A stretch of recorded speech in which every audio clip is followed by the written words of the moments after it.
சகஸ்ரநாமத்தில் 201வது நாமாவளி சர்வத்ருக் அப்படின்ற நாமாவளி.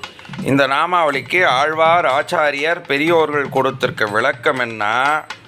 நண்பர்களாக இருந்தாலும் பகைவர்களாக இருந்தாலும் யாராக இருந்தாலும் நடுநிலையாளர் அப்படின்னு சொல்லக்கூடிய இடத்துல பெருமாள் இருக்கிறான். அனைவரையும் சமமாக பார்க்குறாராம். அதனால் இந்த பெருமாளோட விசேஷம் என்னென்னா, யாராக இருந்தாலும் இவனுக்கு நல்லது பண்ணணும்னு நினச்சா பண்ணுறார். இவன் தர்மத்தை தாண்டி தப்பாக நடந்துக்கிறான் அப்படின்னு பெருமாளுக்கு தெரிய வந்ததுன்னா பெருமாள் உடனே அவனை நல்ல கதிக்கு உண்டான செயல்களை ஏற்பாடு பண்ணி கொடுக்குறார். அழிக்கிறதில்லை பக்தர்களை. அதனால் இந்த பெருமாளோட விசேஷம் நண்பராக இருந்தாலும் பகைவராக இருந்தாலும் பக்தன் அப்படின்ற முறையில் அவரை நன்னறிப்படுத்துகிறார் அப்படின்னு விசேஷம்.